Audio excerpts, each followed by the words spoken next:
दोस्तों नमस्कार। आप देख रहे हैं हमारे चैनल न्यूज अड्डा पर ताज़ा और सबसे तेज राजनीतिक खबरें। आज की वीडियो बेहद खास है क्योंकि हम बात करने वाले हैं 26 फरवरी 2026 तक की बहुजन समाज पार्टी और उसकी राष्ट्रीय अध्यक्ष मायावती से जुड़ी बड़ी गर्म और अंदर खाने की खबरों की। और इस वीडियो में सबसे आखिरी खबर सबसे अहम है जो 2027 की राजनीति की दिशा बदल सकती है, इसलिए वीडियो को अंत तक जरूर देखें।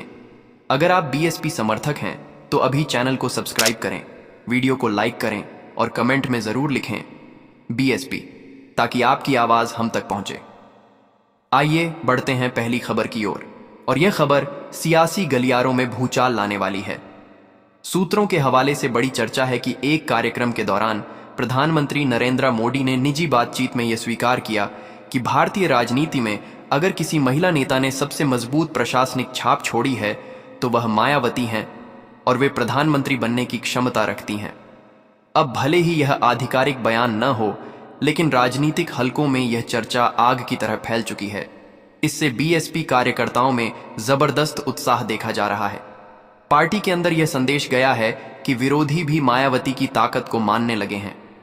2027 से पहले यह चर्चा मायावती की राष्ट्रीय छवि को एक नए स्तर पर ले जा सकती है।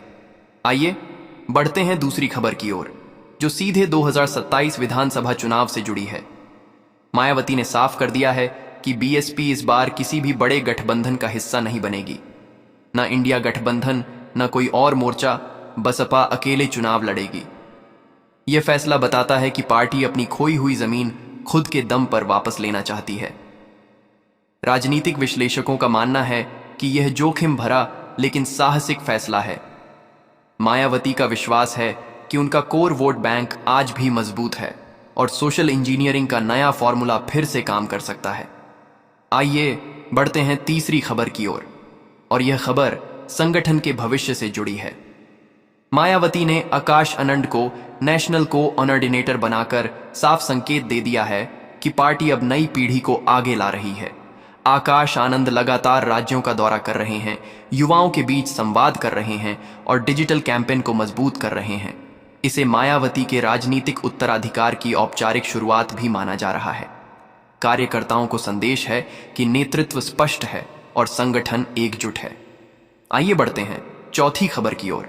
विधायक उमाशंकर सिंह पर आयकर विभाग की छापेमारी को लेकर मायावती का कड़ा रुख।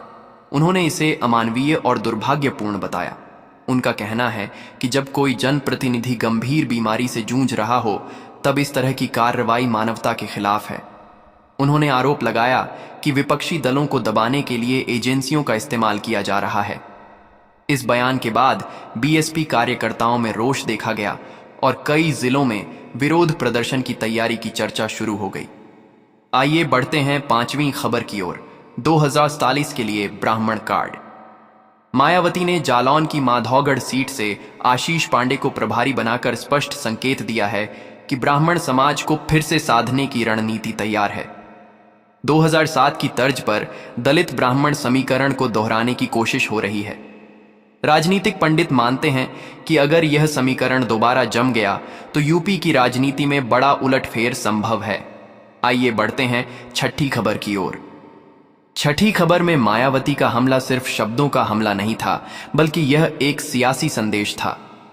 हाल ही में हुई बैठक में उन्होंने उन नेताओं पर तीखा प्रहार किया जो बसपा छोड़कर दूसरी पार्टियों में चले गए। उन्होंने साफ शब्दों में कहा कि जो लोग बहुजन आंदोलन की रोटी खाकर सत्ता के लालच में दूसरी पार्टियों में चले जाते हैं, वे सिर्फ बिकाऊ ही नहीं बल्कि आंदोलन के गुनहगार हैं। सूत्रों के मुताबिक बैठक में उन्होंने कुछ पूर्व नेताओं का नाम लेकर नाराजगी जताई और कहा कि ऐसे अवसरवादी लोगों ने ही पार्टी को नुकसान पहुंचाया। उन्होंने कार्यकर्ताओं से कहा कि संगठन व्यक्ति से बड़ा होता है और जो लोग पार्टी छोड़ते हैं वे खुद को कमजोर करते हैं, बसपा को नहीं। राजनीतिक जानकारों का मानना है कि यह बयान सिर्फ अंदरूनी अनुशासन के लिए नहीं बल्कि 2027 से पहले पार्टी में सख्ती का संदेश है। मायावती अब ढीले ढाले ढांचे के बजाय कोर कैडर आधारित मजबूत संगठन खड़ा करना चाहती हैं, जहां वफादारी सबसे बड़ा पैमाना हो। यह बयान उन नेताओं के लिए भी चेतावनी है जो चुनाव से पहले पाला बदलने की सोच रहे हैं।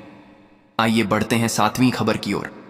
सातवीं खबर में मायावती ने केंद्र सरकार को अंतर्राष्ट्रीय व्यापार नीति पर घेरा है। अमेरिका के साथ हुई हालिया व्यापारिक डील को लेकर उन्होंने चिंता जताई और कहा कि ग्लोबल प्रतिस्पर्धा के नाम पर देश के किसानों और छोटे व्यापारियों को कुर्बान नहीं किया जा सकता। उन्होंने कहा कि अगर विदेशी कंपनियों को खुली छूट दी गई तो उत्तर प्रदेश के किसान, छोटे उद्योग और स्थानीय बाजार बुरी तरह प्रभावित होंगे। उन्होंने आरोप लगाया कि केंद्र सरकार बड़े कॉरपोरेट घरानों को फायदा पहुंचाने के लिए नीतियां बना रही है। मायावती ने यह भी कहा कि अगर जरूरत पड़ी तो बसपा इस मुद्दे को सड़क से संसद तक उठाएगी। यह बयान सिर्फ आर्थिक मुद्दा नहीं है, बल्कि ग्रामीण वोट बैंक को साधने की रणनीति भी माना जा रहा है। राजनीतिक विश्लेषक इसे 2027 से पहले किसानों और पिछड़े वर्गों के बीच पैठ मजबूत करने की कोशिश के रूप में देख रहे हैं। आइए बढ़ते हैं आठवीं खबर की ओर। आठवीं खबर लखनऊ स्थित कांशीराम स्मारक स्थल से जुड़ी है। मरम्मत कार्य लगभग पूरा हो चुका है और अब वहां बड़ी संख्या में लोग पहुंच रहे हैं। सूत्रों के अनुसार आने वाले दिनों में यहां एक बड़े कार्यक्रम की तैयारी भी की जा रही है, जिसमें संगठन की ताकत का प्रदर्शन किया जाएगा। मायावती के लिए यह सिर्फ स्मारक नहीं, बल्कि भावनात्मक और वैचारिक केंद्र है। कांशीराम की विरासत को सामने रखकर वे एक बार फिर बहुजन आंदोलन को वैचारिक धार देना चाहती हैं। पार्टी रणनीतिकारों का कहना है कि स्मारक स्थल को फिर से सक्रिय राजनीतिक केंद्र बनाया जाएगा, जहां से 2027 का बिगुल फूंका जा सकता है। यह कदम कैडर में ऊर्जा भरने और पुराने कार्यकर्ताओं को फिर से जोड़ने की दिशा में अहम माना जा रहा है। आइए बढ़ते हैं नौवीं खबर की ओर। नौवीं खबर बजट 2026-27 को लेकर मायावती की तीखी प्रतिक्रिया से जुड़ी है। उन्होंने कहा कि बजट में रोजगार, सामाजिक न्याय और कमजोर वर्गों के लिए कोई ठोस प्रावधान नहीं किया गया।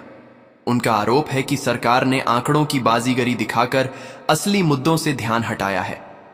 मायावती ने कहा कि दलित, पिछड़े, किसान और बेरोजगार युवा आज भी मूलभूत सुविधाओं के लिए जूझ रहे हैं, लेकिन बजट में उनके लिए सिर्फ घोषणाएं हैं, जमीन पर कुछ नहीं। उन्होंने यह भी दावा किया कि अगर बसपा की सरकार होती तो बजट का फोकस सीधा गरीब और वंचित वर्ग पर होता। यह बयान साफ संकेत देता है कि बसपा आगामी चुनाव में आर्थिक मुद्दों को प्रमुख हथियार बनाएगी। आइए बढ़ते हैं 10वीं खबर की ओर। 10वीं खबर सबसे अहम रणनीति से जुड़ी है, दलित, मुस्लिम और ब्राह्मण समीकरण। मायावती एक बार फिर अपने पुराने सोशल इंजीनियरिंग फॉर्मूले को सक्रिय कर रही हैं। सूत्रों के अनुसार पार्टी स्तर पर बूथ कमेटियों को नए सिरे से तैयार किया जा रहा है, ताकि अलग अलग सामाजिक वर्गों के बीच समन्वय मजबूत किया जा सके। ब्राह्मण सम्मेलनों की तैयारी, मुस्लिम समुदाय के प्रभावशाली चेहरों से संपर्क और दलित कैडर को फिर से सक्रिय करना, यह सब एक बड़ी रणनीति का हिस्सा है।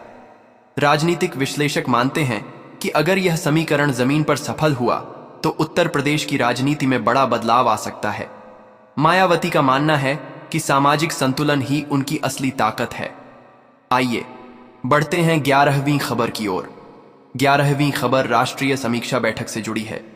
लखनऊ में हुई ऑल इंडिया बैठक में राजस्थान, मध्य प्रदेश, दिल्ली और अन्य राज्यों के पदाधिकारियों को साफ निर्देश दिए गए कि संगठन को गांव-गांव तक ले जाना है। मायावती ने कहा कि सिर्फ उत्तर प्रदेश ही नहीं, बल्कि राष्ट्रीय स्तर पर भी पार्टी को मजबूत करना होगा। बैठक में बूथ स्तर की रिपोर्ट, सदस्यता अभियान और फंडिंग मॉडल पर भी चर्चा हुई। सूत्रों का कहना है कि उन्होंने स्पष्ट कर दिया है कि जो पदाधिकारी सक्रिय नहीं हैं, उन्हें बदला जाएगा। यह संकेत है कि 2027 से पहले बसपा में बड़ा सांगठनिक शुद्धिकरण देखने को मिल सकता है। आइए बढ़ते हैं 12वीं और सबसे अहम खबर की ओर। 12वीं खबर सबसे महत्वपूर्ण है और यही वह खबर है जिसका असर दूरगामी हो सकता है। मायावती ने सरकार को नफरती हिंसा और पक्षपातपूर्ण कार्रवाई से बचने की कड़ी नसीहत दी है। उन्होंने कहा कि लोकतंत्र में कानून सबके लिए बराबर होना चाहिए। अगर किसी भी वर्ग के साथ भेदभाव होता है तो बसपा चुप नहीं बैठेगी। यह बयान सीधे तौर पर कानून व्यवस्था और सामाजिक संतुलन से जुड़ा है। राजनीतिक गलियारों में इसे 2027 की वैचारिक लाइन माना जा रहा है। मायावती खुद को एक संतुलित, सख्त और संवैधानिक राजनीति की नेता के रूप में पेश करना चाहती हैं। यही संदेश वे अपने समर्थकों तक पहुंचा रही हैं कि बसपा सिर्फ सत्ता के लिए नहीं बल्कि सिद्धांतों के लिए राजनीति करती है।